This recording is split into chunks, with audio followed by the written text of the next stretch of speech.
If I was starting watercolor painting today in this new world shaped by AI, I wouldn't begin with a tablet or an app.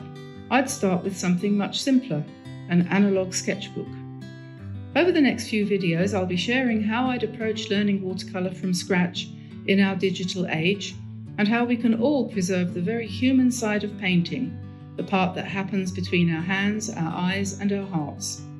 So this is part 1, setting up your analog sketchbook. Let's get started.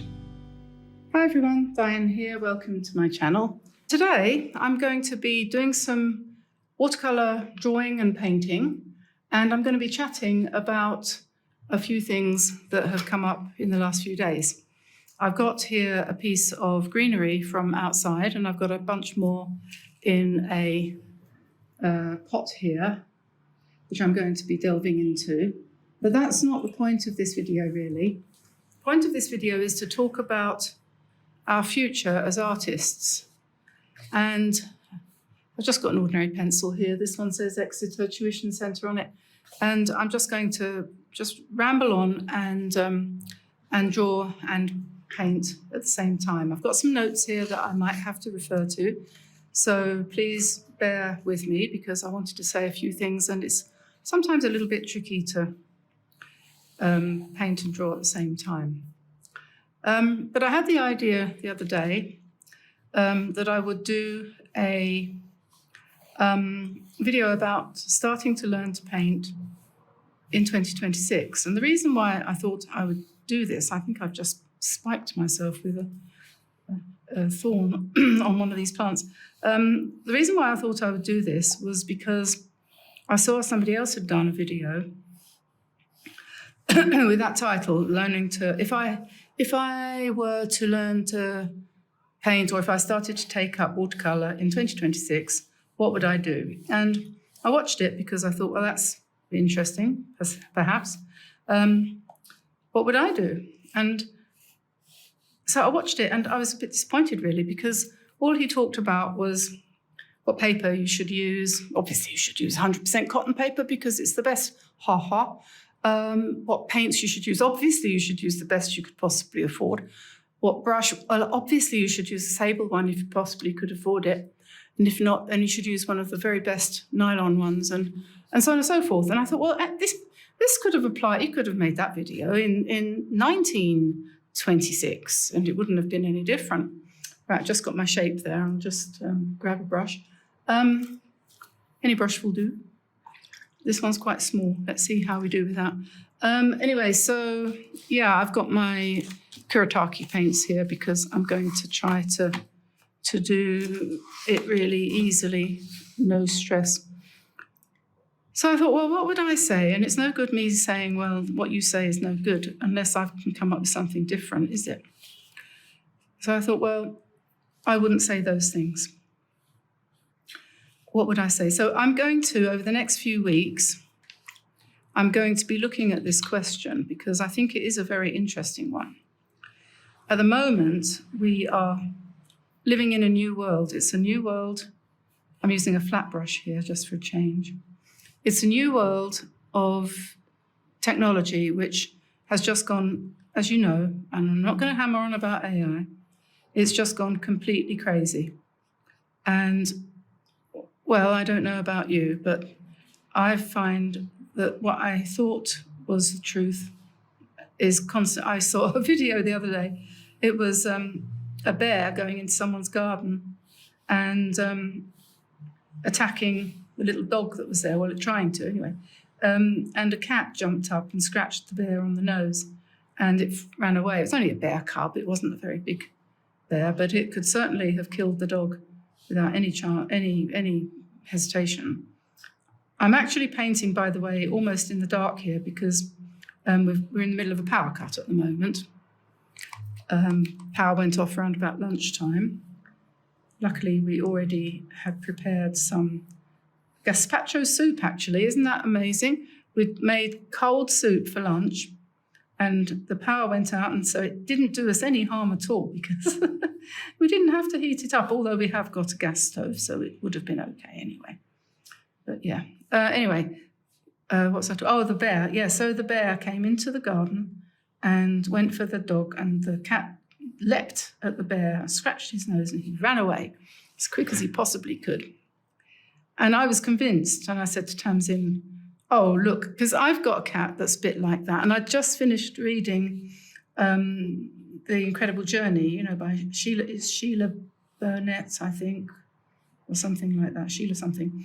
I loved that book when I was a kid. I just reread it and didn't realise how short it was, actually. But it's still a lovely story. So I read that. Anyway, so, the cat called Teo, as we called it in England, although later I found it was probably meant to be pronounced Dow. My mother-in-law had a cat called Teo. But anyway, this is Siamese, like ours. We've got 3 Siameses, and they are more like dogs, and they do love to attack things. And in this book, I think, in The Incredible Journey, unless I'm mistaken, I seem to remember that the cat attacked a lynx, I think, and won, basically, frightened him away. So, yeah, they can be very tough. So I still don't know whether this was a true video. It looked like it sounded like it, but it could have been AI, and this is very disturbing to me. So anyway, that's what we're all facing. It's not just me that's facing it. We all are, whether we like it or not. We don't have any choice. It's there. It's telling us lies. It's telling us truths. We don't know the difference. So anyway, how do we deal with that when it comes to art? And I think that whether or not you're a beginner, I quite like that. That's come out quite nice. We'll put that over there. Whether you're a beginner and you've never painted before, or whether you are what do you think of this one?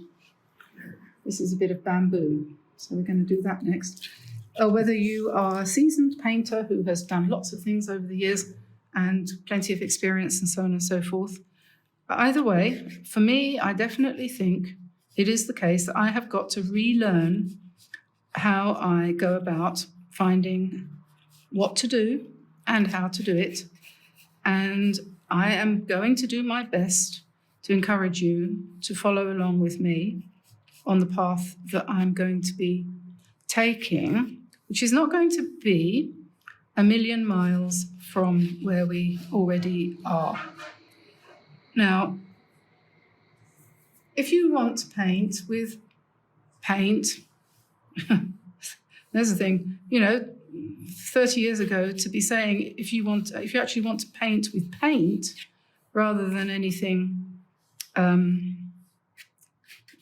digital, then, hey, you must be crazy. You don't need to have all of that mess on your table. You can just use digital.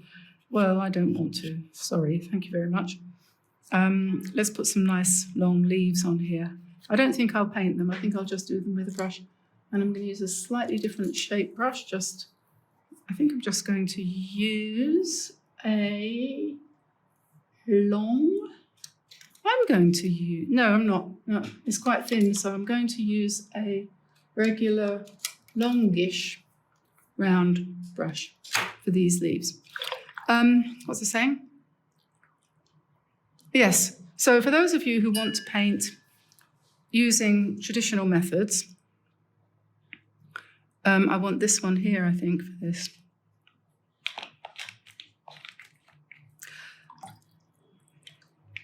The digital world is confusing us, isn't it? Doesn't take much to confuse me, mind you.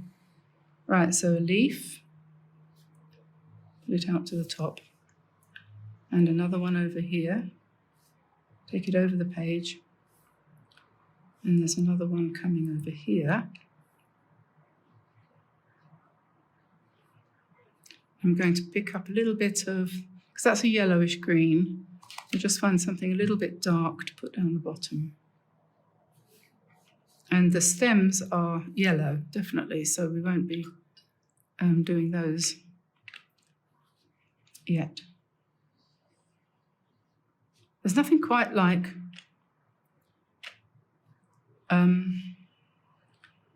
bringing your brush down and pressing and letting it do that. And this one here is going to go this way.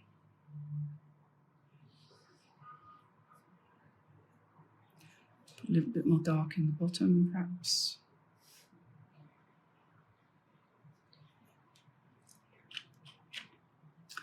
So I'm going to be looking for ways of getting us out of the doom scrolling habit when you come to look for inspiration, you see, because that's what we all do. I do it. I don't know what to paint. What am I going to paint for my friends online? How am I going to manage this? What am I going to think of? And I go online and I scroll until I find something that I feel is going to inspire me. And then I feel bad about it because I've basically borrowed somebody else's idea, probably. And even if I do it very differently from what they did, you cannot deny it wasn't your idea totally. Can you? Can you? No. If you got the idea from online, you didn't have it all by yourself. And I'm fed up with it. I'm fed up with this. I'm fed up with feeling mildly guilty because of that. So, first step in getting away from that and going back to the way we used to paint with a sketchbook. What did we used to use a sketchbook for?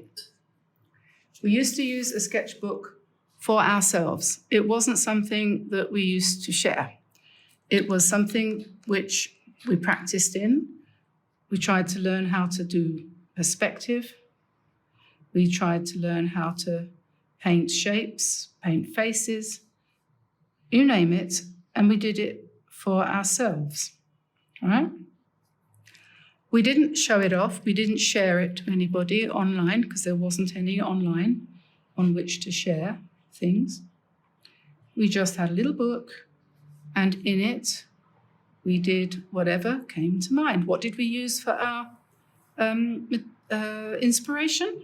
We looked around us, or if we couldn't find anything in front of us that we wanted to paint, we looked in our heads. We tried to remember something that we'd seen. Or we went outside and painted something from the garden or from the nearest field, something like that. We didn't scroll. We didn't look online. We might paint a postcard if we had one handy and we thought, oh, that's a really nice picture of the Lake District. I think I might paint that. Or you might go to one of your favourite books. For me, David Bellamy, Ron Ranson, they were the ones. But they were teaching me how to paint, so it was okay to copy some of their work, wasn't it?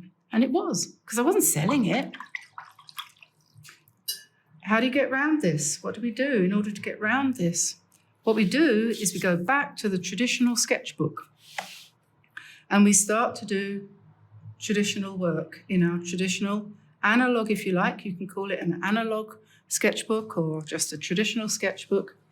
And you begin to just create a mirror of you. Create something which is a visual diary of your life, not a pale imitation or shadow of somebody else's creativity. And that's what I'm doing here. I'm literally taking a piece of a plant that we just took from somebody's hedge just outside. Let's try this one next, maybe. This is, I don't know what any of these are, but this one is kind of variegated, isn't it? And I'll do a little bit of a sketch for this first. Try not to make everything wet. I'll put it over there, I think. I put it in water because I felt sorry for it. I think it's going to dry out. You need a bit of courage to use a sketchbook like this. You do, but you're not going to show it to anyone else. So it doesn't matter. It's a no risk, no fail, no pain, no fail. And what is the result going to be? The result is going to be a certain sense of wholeness in yourself. It will bring you more depth in your art practice. It'll slow you down. Repetition, doing the same thing again more than once, all of these things. You don't need all those myriad ideas that are online. You just need a coffee mug, an open book, a twig. Okay, let's do this twig. I'm going to talk in a minute about the type of sketchbook you might want, because this is another thing that has happened. The word seems to have changed its meaning. And in the olden days, I'll talk about this in a minute. I'll talk about the olden days in a minute when I've concentrated on my leaves. I know a lot of you like to paint leaves, and I do. I think I said this before, actually, last week, I think it's one of my favoritist things to paint. And once you've got the hang of them, and I admit that, this is another thing that I used to put in my sketchbooks when I was younger and less experienced, and I still do. I've got one here. It's another one of these Royal Talons ones. And I think wasn't it in here? Yeah, the last painting I've done in here was this one. And this was done from imagination. I didn't even have anything in front of me. I was just playing around.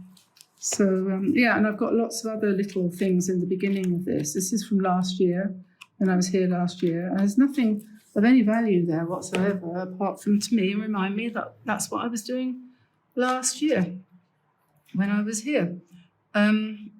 So I'm just putting in nice wide leaves here, as opposed to these lovely thin ones over here. And on this particular plant, you can see it's all tangled up and everything, but we won't worry too much about that. They can overlap here a bit. And the way I'm going to do the bits in the middle, I'm going to just paint them really pale. I'll try and find the palest cream colour that I can, and then I'll just dab in a bit of dark green in the middle and let it run. And I think I might go back to this little, this is called a filbert brush. It's a flat, slightly curved. And over here we've got some pale in my Art Nouveau set. I think that's a pale sort of shade. I'm just trying this out, really. We'll see how this goes. So we'll put a dab of that in there. Maybe I'll use the other brush for the dark green. And it really is quite a dark green. And then I'm just going to just do that. If I had my set handy from, who is it? Michael Harding. Yeah, he's got a really nice dark green in there. I might try and mix up a darker colour.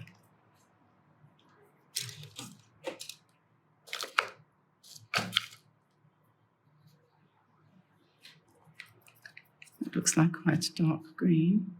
Maybe I need this. What's this? Looks like it might be blue. Yeah, that's not the right colour either. What's this one here?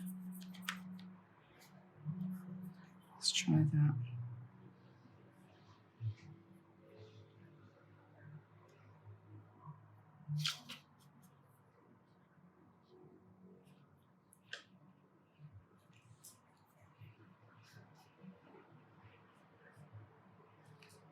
We'll do that and see. So this is, in this sketchbook, you can practice, right? Isn't that right? You can practice. That one worked out okay. It's kind of a little bit on one side. And yeah, that's okay.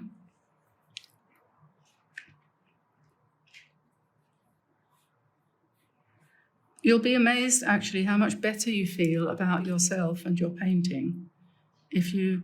And I'm not saying you shouldn't follow my tutorials, by the way. Heaven forbid. We wouldn't want that. And there's nothing wrong with learning how to paint by copying other people's work and so on and so forth. I'm not saying that, but what I'm saying is you really need a sketchbook too. You need a sketchbook that you use not as a showpiece, a showcase, but as a practice place, a relaxation place, a place where you can just try things out and not mind if the result isn't what you wanted. And that's why I wanted to talk about the quality of the paper and everything that you have in your sketchbook. I've got 1 or 2 sketchbooks which are £140 or 300 gram paper. And it's ridiculous. I don't want to use them because they're so beautiful. I'll show you one in a minute. It's ridiculous, really. This is fun. I'm putting in the cream-coloured paint really thick. And if, when I've done what I'm doing, I don't think it's dark enough, then I can just come back and go over it again with some more green. Okay, but I'm putting the green, sorry, the beige in really thick. It's Art Nouveau, which has got a certain amount of white in it. These ones are a little bit thinner, so I'm just going to tone it down a little bit. Do that one. Yeah, if I'd have had my Michael Harding or Daniel Smith, I would have used the very dark green that's in there. There is a very dark green in there. But that's okay, this is fine.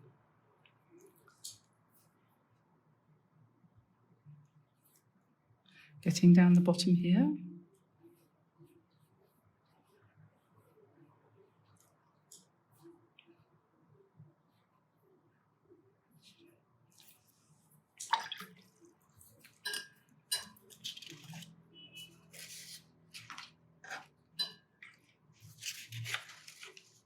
Just looking at my notes here. Oh yeah, okay. So we're getting right down the bottom and, whoops, wrong place. That one's turned out to be really big. And this one.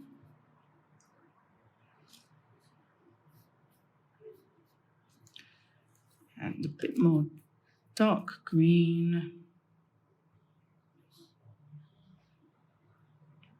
And then I think we've probably got brownish, yes, we've got quite reddish brown stems.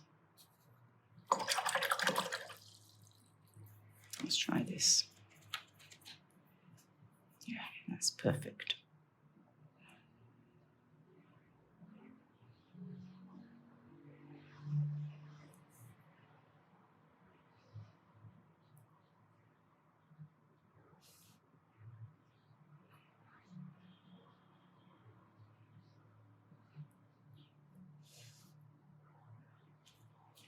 I forgot this one, didn't I? Put a bit more in some of these.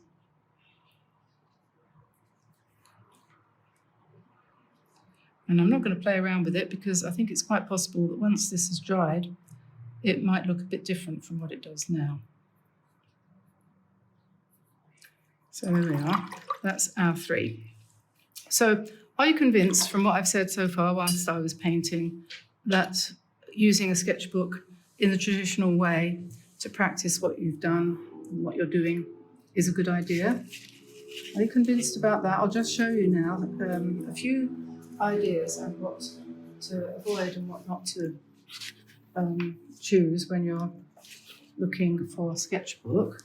I've talked about this before, I know, but I've always got something slightly different to say. I've got here, I showed you this one the other day. I think this is rather fun. It's really big. It's kind of, I don't know what size it is, but it's huge. But it's only thin, and I think this is really, really good. The first half of this book is thin paper, and the second half is just slightly thicker. But it's not 300 pounds. Look, you can bend it. Sorry, not 300 grams or 140 pounds. You can bend it. One of my favourite things about any sketchbook is that you should be able to pick it up and flip through it. And one of the problems that we do have with this kind of sketchbook And this one is a Strathmore high quality watercolor paper, and it's very stiff, as you can see. There's no way that you can flip through this, really, not with any strength, not with any real success. It's just, and I don't like that kind of one, unless you're doing a showcase and you want to say, okay, in this one, I'm only going to do, I'm going to do some florals, or I'm going to do the story of my trip to Tibet or something, and each page is going to be a day of my vacation or something like that, some sort of project or other. So I would far sooner myself, for this kind of traditional sketchbook, have something with this quality of paper, which is thin. However, this is on the big side, and so you might not want anything quite as big as that. You might want something more in medium size. This, I think, is quite good. This is the Royal Talons paper. This is very flippable through. It's a little bit creamy for my taste. It does tint everything a little bit, so you've got a kind of soft background. So unless you're the kind of person that covers every square inch of the paper, you will always have a kind of creamy background. But that's basically not the end of the world. But for a general purpose kind of sketchbook, the sort of thing I'm talking about at the moment, something along the lines of these sizes probably would be best. And I probably would opt for something like this one. This is the same as the other blue Royal Talons. I think there might be a size in between that one and this one. And the paper is nice and light and does the trick. It's got plastic around it and everything. I've also got this Canson one, which is a smaller one still. And this is nice as well. The paper is a bit thicker, but not much. I don't think it is, actually. It is white. That's the main thing, it's white. In here, I've actually had a bit of fun in here. You might be interested to see this. I decided that I was going to make this into a little bit of a fun, little bit of a personal showcase, actually. So I went through all of my recent old failed paintings, and I cut bits out, and I've glued this on. This is a bit like a junk journal kind of idea. And then I did another one on this next side, and then, so I did a painting here, and then I've embellished this side with another one that's been cut out of something else. 2 bits, actually. This one that's the one that's stuck in, and this is the one. So what I did was I found something that I thought was had failed, stuck it in here, then did a painting on the right-hand side, working from that as inspiration. Okay? Sometimes I did that. Not always. That was definitely what I did there, though. This is one I cut out. It was a rather failed hyacinth, and I did some poppies there. This was one I was doing as a practice last year when we were here. This is one of the pigeons, one of the laughing doves that sits on our windows here. This bird came to live here. I stuck him there, and we did a blackbird on that side. And then I was practicing with some of these pens, these ones, which are quite nice. The acrylic markers from somewhere in China. I think it was Lightwish or something like that, but they're quite fun to use. This one was another cutout. This is a cutout too. Feathers and lavender, more feathers. And then there's a nice, cute little cat. And I gave him a hummingbird to live with. Somehow, if you stick a picture in, right, you look at it and you think, oh, he'd like a bird on his head, then maybe he'd like a bird on the next page as well. So we just played around like that. I hadn't finished it yet, but it was just a nice bit of a game. So it's a kind of sketchbook. And then I have this one, which is another Canson one, different shape, slightly thicker paper, so real watercolor paper, but I think this one is a medium weight, and it's not cotton. It is 117 pounds, so it's a little bit lighter than 140 rather, so it's a bit lighter than what we normally use. But that's really nice, and I'm looking forward to using that one. And then I just opened this one. I haven't opened it yet, so we're about to open it, and I'll see. It's got a nice leather binding. Mind you, I did think about this also when we were thinking about this earlier today. I think it's quite nice to have a soft cover, not soft textured, but actually bendy. None of these ones that I've got here are, not even the not even the Royal Talons. That's kind of getting there, but it's not. I had a travel journal, but the paper's too thick. Anyway, but that had flexible pages. And so this is actually really thick paper. Not much information on here. I think this is £140. No. Yes, it is. It's £140. Very thick. We'll have to try that out. It might be quite good. But yeah, for me personally, and I'm going to be doing this quite a lot, I'm going to use this big one because I want plenty of space. And you know, on the next page, I don't know, that's not dry yet, but when I get to turn it over, on the next page, I might do something completely different. I might do something really small that has absolutely nothing to do with leaves, because there is no way on the planet Earth that I'm going to fill this whole book up with the same subject all the way through.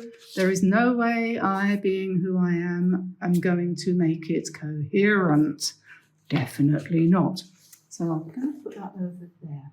Now, just before we go, I'm going to suggest to you, I've got my notes here, and I'm going to suggest that when you take out your sketchbook, when you've bought your new sketchbook and you're going to start your new analog sketchbook, your new traditional sketchbook, that you don't sit there in front of it with a feeling of rising panic. I don't know what I'm going to draw. I don't know what I'm going to draw. You don't do that. But this is what you do. You're going to sit down quietly. You could put on some music if you want. I find music is distracting, so I don't use it usually, but you could.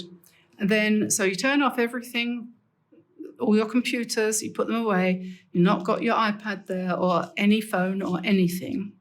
Just take your sketchbook and your pencil. Close your eyes, take a few deep breaths, relax. You know, this is like a sort of mini meditation or mini relaxation. Relax your shoulders and your neck and your arms and your hands and your wrists. Listen for 10 seconds and see what you can detect in the environment around you while you're listening. What can you hear? Here I can hear cars going by. What can you smell? I can smell mostly dust. Can you feel anything?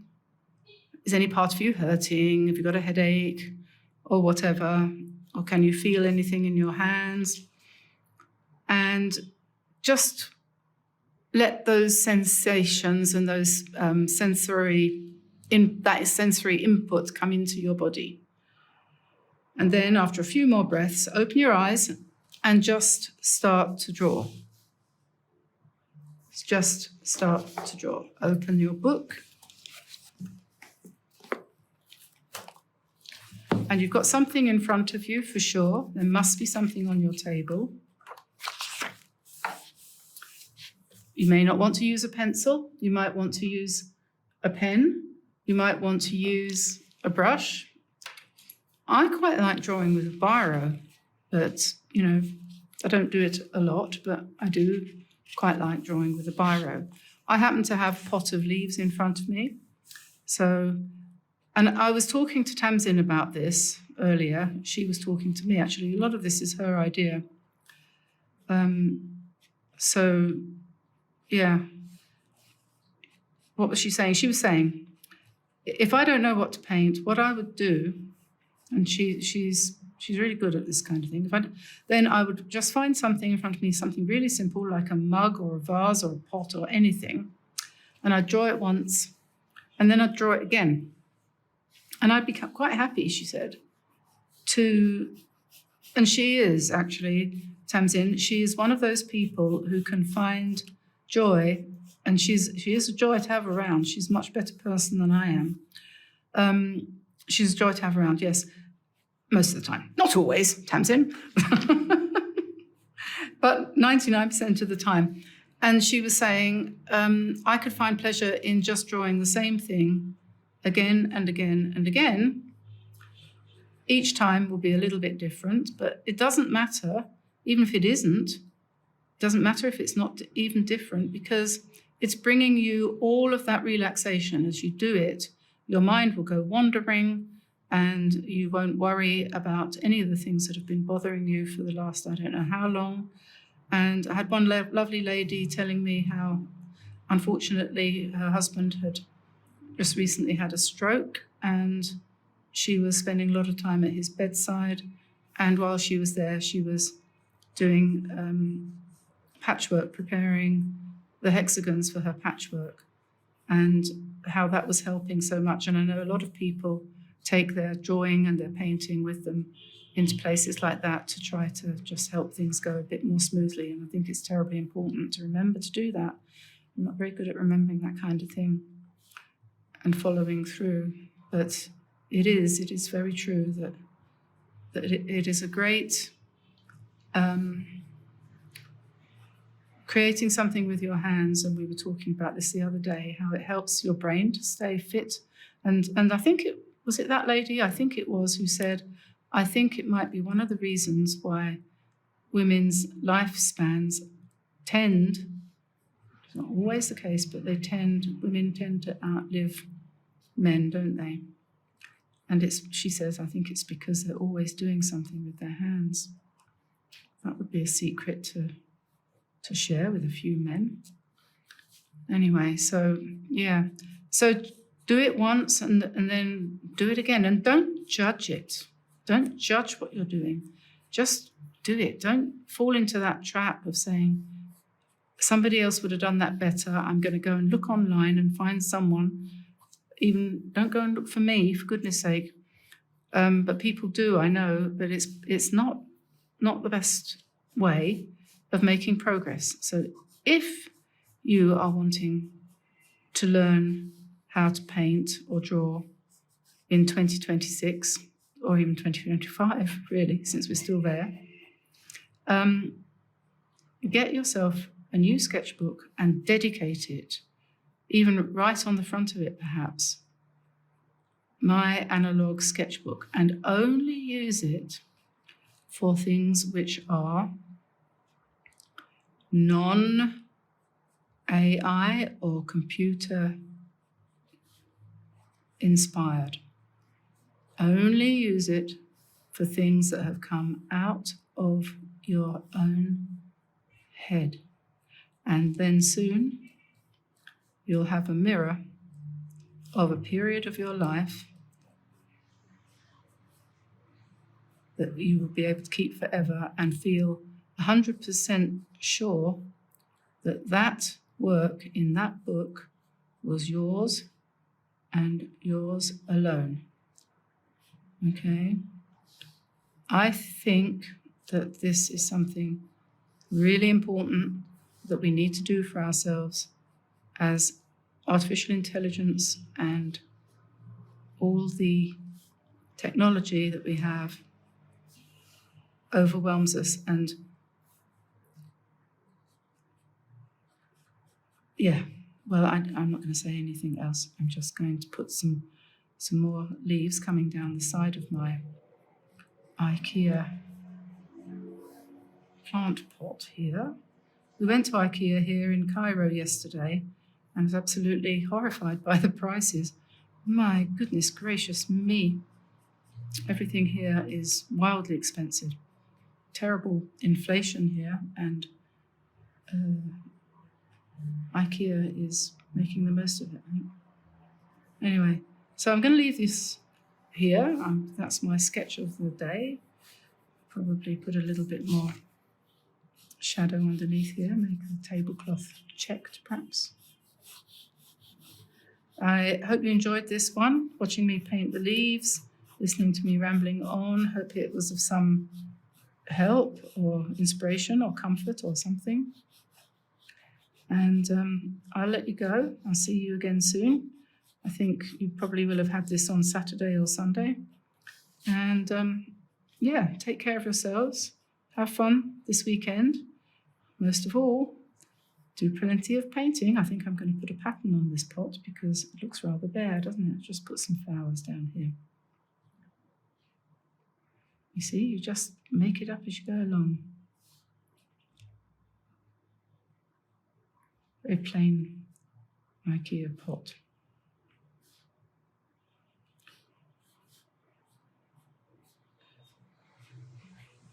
So bye-bye, everybody. See you again soon. Take care. Happy painting.